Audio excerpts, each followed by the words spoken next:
నమస్తే. శ్రీమాత్రే నమః. శ్రీ గురుభ్యో నమః. మనకి జ్యోతిష శాస్త్ర ప్రకారము ప్రతి మనిషి పుట్టినప్పుడు ఒక వ్యక్తి జన్మించిన సమయానికి అతను ఏ రాశిలో జన్మించాడు, ఆ రాశి చక్రంలో అతనిది లగ్నం ఏమై ఉంటుంది, ఈ లగ్నాన్ని నుంచి మనం ఒక్కొక్క ఆ లగ్నంలో ఏ రాశిలో ఉన్నాడు, జన్మ జాతకం ఏంటి అనేది పరిశీలన చేస్తాం కదా. అయితే దీనిలో భాగంగా ఈ నవగ్రహాలు కూడా ఈ వ్యక్తి జాతకంలో అన్ని దశలను తిరుగుతూ ఉంటాయి. అంటే ఒక్కొక్క స్థానంలో ఒక్కొక్కసారి మన జన్మ రాశిలో 2 గ్రహాలుంటాయి. ఒకే గ్రహం ఒక్కొక్కసారి ఉంటుంది. ఒక్కొక్కసారి 2, 3, 4, 8 గ్రహాలు కూడా ఒక్కొక్కసారి మన జన్మ లగ్నంలో ఉండే అవకాశం ఉంటుంది. ఇట్లా పరిభ్రమణం చెందుతున్న క్రమంలో ఒక్కొక్కటి కలిసి వచ్చే అవకాశం కూడా కనబడుతూ ఉంటుంది ఒక వ్యక్తి జాతకంలో. అయితే కొన్ని ఏం చేస్తుంటాయి, ఆ పరిభ్రమణంలో మూవ్ అయిపోతూ ఉంటాయి, కదిలిపోతూ ఉంటాయి. కొన్ని వాటి యొక్క పరిభ్రమణ కాలాన్ని బట్టి ఆ జాతకంలో ఆ గ్రహాలు స్థానాన్ని ఆక్రమించుకుంటాయి. అయితే ఇవి కొంతకాలంగా ఏర్పడి అలాగే ఉండిపోవడాన్ని గ్రహ కూటమి అంటుంటాం అనమాట. అయితే ఈ గ్రహ కూటమిలో ఒక్కొక్కసారి 2, 3, 8 కూడా కలిసి ఉంటూ ఉంటాయి. అదే కనుక మన జన్మ జాతకంలో, మన జన్మ రాశిలో కనుక ఆ ఏ గ్రహాలు ఉన్నాయో ఆ గ్రహాల యొక్క ఫలితాన్ని మనం ప్రతి వ్యక్తి అనుభవిస్తూ ఉంటాడు. ఆ సందర్భంలోనే ఇప్పుడు మనం ప్రస్తావించుకునేది ఒక క్రమంలో బుధుడు, రవి ఈ 2 కలిసి మేషాది ద్వాదశ రాశుల వారికి బుధాధిపత్య యోగము, అంటే బుధుడు ఆదిత్యుడు కలిసి రాజయోగాన్ని ఇవ్వబోతున్నారనమాట. అయితే ఈ బుధ ఆదిత్య యోగం ఎలా కలుగుతుంది అంటే, ఈ బుధుడు సూర్యుడు కలిసి కొంతకాలం పాటు ఆ వ్యక్తి యొక్క జాతకంలో కనుక నిలబడి ఉంటే దాన్ని బుధ ఆదిత్య యోగము అంటారు. అయితే జ్యోతిష్య ప్రకారం కనుక మనం చూసినట్టయితే ఈ బుధ ఆదిత్య యోగము అత్యంత యోగప్రదమైనదనమాట. ఈ యోగం కలగడమే మహాయోగము. అయితే ఈ బుధ ఆధిపత్య యోగం మనకి ఒక్కొక్క రాశిలో ఒక్కొక్క రకంగా ఉంటుంది. అయితే బుధుడు దేనికి ప్రతీక? బుధుడు సంపదకు ప్రతీక. ఆదిత్యుడు అంటే రవి. రవికి దేనికి ప్రతీక? మనకి ఆరోగ్యానికి ప్రతీక. అంటే ఈ బుధ ఆధిపత్య యోగంలో ఉన్న రాసులకి సంపదకి, ధనానికి, ఐశ్వర్యానికి, ఆరోగ్యానికి లోటు ఉండదనమాట. అయితే మన జ్యోతిష్య శాస్త్ర ప్రకారము ఈ 2 కలిసి ఈ బుధుడు, రవి ఇద్దరు కలిసి ధనుర్రాశిలో కలయిక జరిగి తరువాత నుంచి తులారాశిలోకి ప్రవేశం చేస్తారు. అయితే ఇప్పుడు ధనుర్రాశిలో కనుక ప్రవేశం చేసినప్పుడు వారి యొక్క స్థితిగతులు ఎలా ఉంటున్నాయి అంటే కనుక ఏ రాశిలో కనుక వీరిద్దరూ ఒకే స్థానంలో ఉన్నట్టయితే ఆ జాతకుడికి ఆరోగ్యానికి, ఐశ్వర్యానికి అస్సలు తిరుగుండదనమాట. వీరిద్దరూ కొంతకాలం పాటు అంటే 29 రోజుల పాటు ఆ జాతకుడికి వీరిద్దరూ ఆరోగ్యాన్ని, ఐశ్వర్యాన్ని ఇవ్వబోతున్నారు. అయితే ఇంకా కొంచెం కనుక మనం విశ్లేషణ చేసుకున్నట్టయితే తర్వాత వీరిద్దరూ కలయిక వల్ల ఏమేమి జరుగుతుంది అంటే కనుక అసలు ఏ రాశులకి ఎలా ఉండబోతోంది అనేది దానికి ప్రధానంగా చూసినట్టయితే మేషరాశికి, మిథున రాశికి, సింహ రాశికి, వృశ్చిక రాశికి, కుంభ రాశికి ఈ 5 రాశుల వాళ్లకు విశేషమైన ఆరోగ్యము, ధనము, ఆయుష్ ఇంకా అన్ని కలిపి ఆయన వీరిద్దరూ కలిసి ఇవ్వబోతున్నారు. అయితే మిగతా రాశుల వాళ్ళకి ఏమి ఇవ్వబోతున్నారు అంటే కనుక మిగతా రాశుల వాళ్ళకి కూడా వేర్వేరు స్థానాల్లో ఉండి ఇదే సంపదను, ఇదే ఆరోగ్యాన్ని కూడా ఇస్తున్నారు.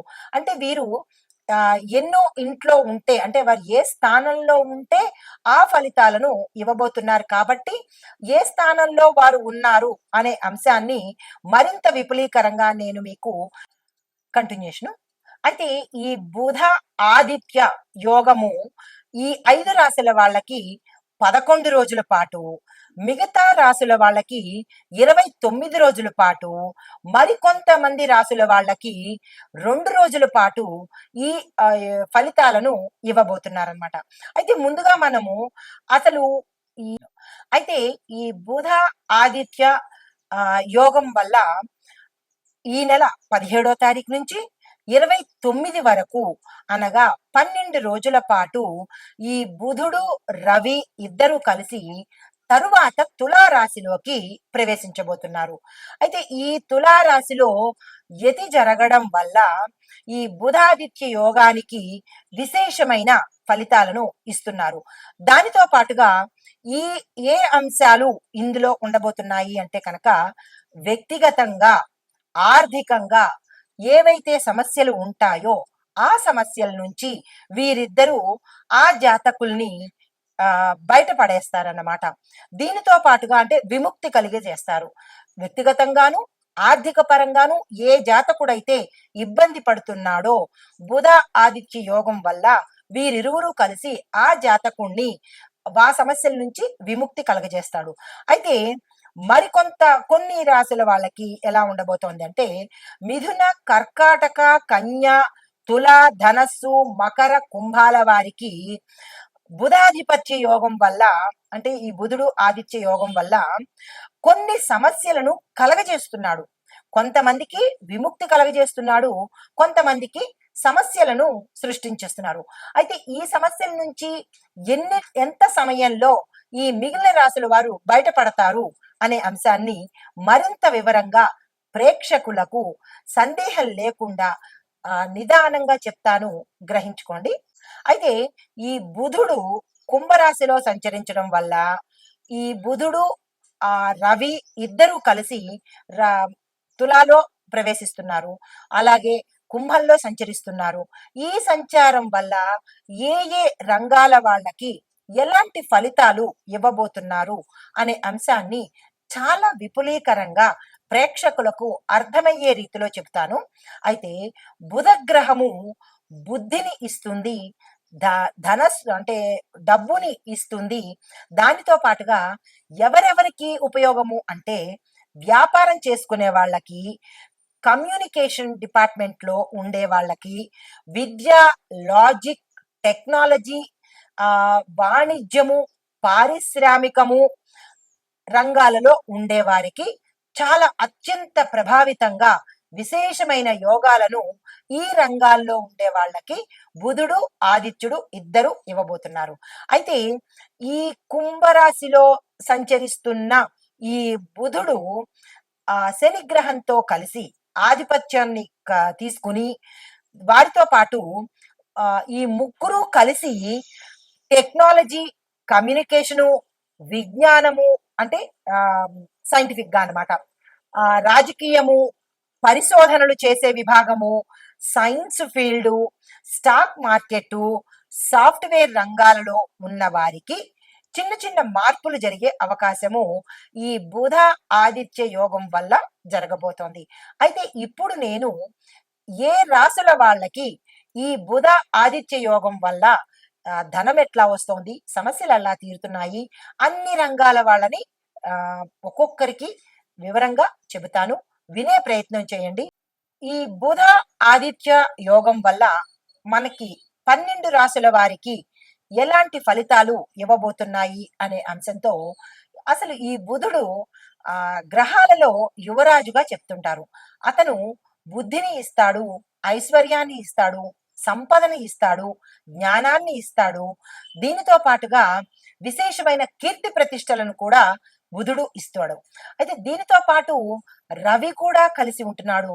రవి దేనికి ఏంటేంటి ఇస్తాడు అంటే రవి ఆరోగ్యాన్ని ఇస్తాడు, ఆధిపత్యాన్ని ఇస్తాడు, రాజరికాన్ని ఇస్తాడు.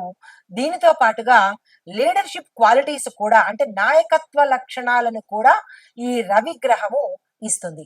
అంటే ఇటువంటి 2 మంచి మహిమాన్వితమైన గ్రహాల యొక్క కలయిక మనకి ఈ ఫిబ్రవరి నుంచి మనకి ఈ నెలంతా ఉండబోతోంది. ఈ గ్రహాల యొక్క సంయోగం అనుకోండి, ఈ యోగం అనుకోండి, వీటి వల్ల మనకి రాసుల వారీగా ఎట్లా ఉండబోతోంది, ఏ ఏ రంగాల వాళ్ళకి ఎలాంటివి ఇస్తున్నాడు అనే అంశాన్ని పరిగణలోకి తీసుకొని ముందుగా మేషరాశి వారికి విద్యార్థులు కనుక చూసినట్టయితే విశేషమైన జ్ఞానంతో పాటు వారు ఏది అనుకుంటే అది జరిగేలాగా, అంటే వేరే విషయాలు కాదు సుమా, ఏ కోర్సుల్లో చదవాలన్నా, ఎక్కడికి వెళ్ళి చదువుకోవాలన్నా, లేదంటే ర్యాంకులు సాధించాలన్నా, ఇలాంటివన్నీ కూడా ఈ బుధుడు ఆదిత్యుడు ఇద్దరు కలిసి, అంటే రవి బుధులు కలిసి వీరికి విద్యార్థులకు విశేషమైన జ్ఞానాన్ని, ఆరోగ్యాన్ని ఇస్తున్నారు.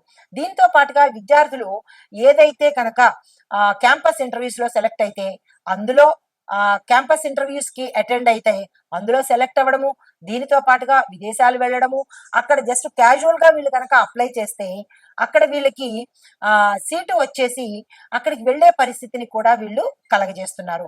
అయితే దీనితో పాటుగా చూసినట్టయితే మేషరాశి వారికి ఆ భాగ్యస్థానంలో ఈ బుధుడు, ఈ రవి ఇద్దరు కలగడం, అంటే కలయిక వల్ల ఆదాయ మార్గాలు విశేషంగా పెరుగుతాయన్నమాట. అంటే ఉద్యోగం చేసే వాళ్ళకి ఒక ఉద్యోగమే కాదు, ఉద్యోగంతో పాటు లాటరీలు తగలడము, వీళ్ళు ఎప్పుడో గతంలో పెట్టుబడులు పెట్టినప్పుడు వాటి ఇంట్రెస్టులు రావడము, స్థిరచరాస్తులు కలిసి రావడము, ఇటు అమ్మ వైపు నుంచి కానీ, మేనమామ వైపు నుంచి కానీ, లేదా ఫ్రెండ్స్ వైపు నుంచి కానీ, దయాదుల వైపు నుంచి కానీ, కోర్టు నుంచి కానీ, అంటే అన్ని రకాల వైపు నుంచి వీళ్ళకి ఆదాయ మార్గాలు వస్తాయన్నమాట. ఆకస్మిక ధన ప్రాప్తి వస్తుంది. ఎలా వస్తుంది ఏమిటి అనేది వాళ్ళకే ఆశ్చర్యము. ఎందువల్ల? ఈ ఈ రవి బుధులు భాగ్యస్థానంలో సంచరిస్తున్నారు కాబట్టి. అయితే అనేక వైపుల నుంచి ఆదాయం వస్తూ ఉండడము, ఖర్చులు తక్కువ, ఆదాయం ఎక్కువ. దీంతో పాటుగా వీరు మరికొంచెం శ్రమపడి, అంటే వ్యాపారస్తులు కానీ, వాణిజ్యవేత్తలు కానీ, ఉద్యోగస్తులు కానీ, లేదంటే పారిశ్రామిక రంగంలో ఉన్న వాళ్ళు కానీ, వీళ్ళు ఏం చెయ్యాలి అంటే ఈ రవి ఆదిత్య యొక్క ఈ రాజయోగంలో ఉన్న వాళ్ళు ఇంకా ఏమైనా విస్తృతంగా చేయాలన్నా, పెట్టుబడులు పెట్టుకోవాలన్నా, లేదు అంటే కనుక పారిశ్రామికంగా కానీ, వ్యాపార పరంగా కానీ కొత్త కొత్త సంస్థలు స్థాపించాలన్నా, ఏజెన్సీలు పెట్టుకోవాలన్నా, పెట్టుబడులు పెట్టుకోవాలన్నా, లాటరీలు తీసుకోవాలన్నా, ఏదైతే డబ్బుకు సంబంధించి ఉంటుందో ఆర్థిక లావాదేవీలు ఏవైనా సరే వీరు ఈ తక్కువ సమయంలో కనుక ప్రారంభించినట్టయితే విశేషమైన ధనలాభాన్ని మీరు అనుకోవచ్చు. 10 రూపాయలు లాభం వస్తే చాలు అన్నట్టుగా, ఉదాహరణ చెప్తున్నాను సుమా, 10 రూపాయలు లాభం వస్తే చాలు అన్నట్టుగా మీరు అనుకుంటే లక్షల్లో లాభాలు వచ్చేటట్టుగా వీరు అనుగ్రహించబోతున్నారు. మరొక విశేషం ఏంటంటే వీరు ఆదాయం కోసం ఏ ప్రయత్నాలు చేస్తారో ఆ ప్రయత్నాలన్నీ రెట్టింపుకు రెట్టింపు ఫలితాలు ఇస్తాయి. అంటే అంత ధనవర్షాన్ని ఈ మేషరాశి వారికి ఈ రవి బుధులు ఇద్దరు కలిసి ఇవ్వబోతున్నారు. దీంతో పాటుగా ఆరోగ్యపరంగా చూసినట్టయితే కనుక వీరికి ఏదైనా శస్త్రచికిత్సలు కానీ, లేదా చెకింగ్లు కానీ, లేదా డాక్టర్ పర్యవేక్షణకు కానీ ఏదైనా సివియారిటీ ఉండి మనకి లక్షల్లో ఖర్చు అవుతుంది అమ్మో ఆపరేషన్ కి అని అనుకున్న వాళ్ళకి సరి అయిన చికిత్స చాలా తక్కువలో అయిపోతుంది. ఎవరో రికమెండ్ చేయడమో, ఏమండి పలానా చోట మీకు తక్కువకే ఆపరేషన్ చేస్తున్నారు అనగానే వీళ్ళు ఈ లక్షల్లో పోయేది వేలల్లో పోవడము, లేదు అంటే ఉచితంగా వీళ్ళు శస్త్రచికిత్సలు చేయించుకోవడము, ఇలాగనమాట. అంటే డబ్బుని ఆదా చెయ్యడమే తప్ప ఖర్చు పెట్టే అవకాశం వీళ్ళకి కలగనివ్వడం లేదు. అయితే వ్యవసాయదారులకు చూసినట్టయితే ఏదో సామాన్యంగా అలవోకగా ఏదో ఒక పంట వేస్తారు. అది వీళ్ళు అనుకున్న దానికన్నా విశేషమైన ఫలితాన్ని ఇస్తూ పంటలు ఎక్కువగా పండి రేటు కూడా వీళ్ళు తక్కువకి ఫిక్స్ చేసుకున్నట్టయితే కనుక ఆ రేటు ఎక్కువగా పలికే అవకాశము. వీళ్ళేదో సామాన్యంగా ఓ 10 రూపాయలు అనుకుంటే అది ఏ 100 రూపాయలకో గిరాకీ రావడము, అంటే ఆ ధర పలికి విశేషంగా అమ్ముడుపోవడము, లాభాలు తక్కువ అనుకున్నట్టయితే విశేషమైన లాభాలు రావడము, లేదా పండించిన బస్తాలు ఓ 100 ఎంతో అనుకుంటే అవి వేలల్లో పండడము, ఇట్లాగనమాట. ఏదైతే వీళ్ళు అనుకుంటారో ఈ రాశిలో ఉండేవాళ్ళు ఈ సమయంలో అన్ని రెట్టింపుకు రెట్టింపు అయ్యే అవకాశము కనబడుతోంది. కుటుంబ పరంగా చూసుకున్నట్టయితే అనారోగ్యంతో ఉన్నవాళ్ళు ఆరోగ్యవంతులు అవ్వడము, సంబంధాల కోసము వివాహం కోసం ప్రయత్నం చేసే వాళ్ళకి వివాహం సక్సెస్ అవ్వడము, వద్దు అని వెనుతిరిగిపోయిన సంబంధాలు కూడా మాకు మీ అమ్మాయి కావాలనో మీ అబ్బాయి కావాలనో అని చెప్పి వెనుతిరిగి వచ్చి మళ్ళా చేసుకునే ప్రయత్నాలు చేయడము, సంతానం కోసం చేసే ప్రయత్నాలు ఏదైనా సరే అన్ని సక్సెస్ అయ్యి రెట్టింపుకు రెట్టింపు లాభాలు వచ్చే అవకాశం ఈ రాశిలో ఉండే వాళ్ళకి బుధుడు రవి అనుగ్రహించబోతున్నారు. అయితే దీర్ఘకాలికంగా ఆ రోగాలతో బాధపడుతున్నా, అనారోగ్యాలతో బాధపడుతున్నా, మొండి వ్యాధులతో బాధపడుతున్నా కానీ అవి చటుక్కున తగ్గిపోయే పరిస్థితి, వీళ్ళకే ఆశ్చర్యమయ్యే పరిస్థితి గోచరిస్తోంది. ఎందుకు అంటే రవి ఆరోగ్య ప్రదాత కదా! ఆయన తక్షణమే ఆరోగ్యాన్ని ఇచ్చేస్తుంటాడు. వాళ్ళకే ఆశ్చర్యము. అయ్యో! ఎంత తొందరగా తగ్గిపోయింది అన్నట్టుగా వాళ్ళకి వాళ్ళు ఆశ్చర్యపోయే పరిస్థితిని ఈ రవి, బుధులు ఈ 2 గ్రహాలు ఈ రాశిలో ఉండే వాళ్ళకి అనుగ్రహం చేస్తున్నాయి. అయితే రాజకీయ రంగం వాళ్ళకి కూడా పేరు ప్రఖ్యాతలిస్తున్నాయి. సినీ నటీనట వర్గం వారికి, టీవీ రంగం వారికి, ఐటీ రంగం వారికి, ఇందులో ఉండే ప్రతి ఒక్క రంగం వాళ్ళకి కూడా డబ్బు, ఆరోగ్యము. ఏ చిన్న పని చేసినా వాళ్ళకి రెట్టింపు ఆదాయం రావడము. ఇంతటి విశేషమైన ఫలితాన్ని ఈ రవి, ఆదిత్యులు ఈ రాశిలో ఉండేవారికి ఇవ్వబోతున్నారు. దీనితో పాటుగా మరొక్క విశేషం ఏంటంటే, ఈ సమయంలో ఎవరైనా లాటరీలు కొనుక్కోవాలన్నా, పెట్టుబడులు పెట్టుకోవాలనుకున్నా, ఏ డబ్బుకు సంబంధించిన లావాదేవీలు చెయ్యాలని అనుకుంటే కనుక తక్షణమే ఈ 11 రోజుల సమయాన్ని మీరు వినియోగించుకోవాలి. లేదు అంటే కనుక చేయి జారే పరిస్థితి గోచరిస్తోంది. కాబట్టి ఈ సమయాన్ని అస్సలు మీరు వృధా చేసుకోకండి. అయితే వృత్తి ఉద్యోగాల వాళ్ళకి, అంటే చేతి వృత్తుల వాళ్ళకి, కాంట్రాక్ట్‌దారులకి, చేతి పని వాళ్ళకి, అంటే చిన్న చిన్న కమ్మరి వాళ్ళు, లేదంటే బుట్టలు అల్లుకునే వాళ్ళు, ఇక ఒకరు వీళ్ళు వాళ్ళు అని కాదు, అందరికీ కూడా విశేషమైన ధనాన్ని ఇవ్వబోతున్నారు. ఉద్యోగస్తులు ఏదో తక్కువ జీతానికని వీళ్ళు అనుకుంటే కనుక హై రేంజ్‌లో వీళ్ళకి ప్యాకేజ్ ఇవ్వడము, కొంతమంది విదేశాలకు పంపించడము, ఇలాగ ప్రతీదీ వీళ్ళకి అన్ని మంచి అనుకూలము, లాభాలు తెచ్చిపెట్టేటట్టుగా, ఆదాయ మార్గాలు పెరిగేటట్టుగా గోచరిస్తున్నాయి. ఇంకా వీళ్ళకి పరిహారము అంటే ఏమి చెప్పడానికి లేదు. ఏ పరిహారాలు అక్కర్లేదు. వీళ్ళిద్దరికీ అంటే బుధుడికి, ఈ రవికి మీరు గ్రాటిట్యూడ్ చెప్పుకుంటే చాలు. మీకు అంతటి ఫలితాన్ని ఇస్తున్నాడు కాబట్టి థాంక్స్ చెప్పినట్టుగా ఆ ఇద్దరికీ పూజలు చేయించుకోండి. వారి మంత్రాలను చదువుకోండి. వారికి హోమాలు, జపాలు గ్రాటిట్యూడ్‌గా అన్నమాట. సంతోషం కొద్దీ మీరు వారికి అది ఇచ్చినట్టయితే మరింత విశేషమైన ఫలితాన్ని ఈ రవి, బుధులు మీకు అనుగ్రహిస్తారన్నమాట. దీనికి పరిహారాలంటూ ఏమీ లేదు. మీరు వాళ్ళకి సంతోషంగా చేసుకుంటేనే అది వారు పరిహారంగా తీసుకుని విశేషమైన ఫలితాలను మీకు అందివ్వబోతున్నారు. ఇది ఈ రాశిలో ఉండేవారికి చెప్పదగిన మంచి ఫలితాలు రవి, బుధుడు కలిగించే యొక్క రాజయోగాలు. నమస్తే.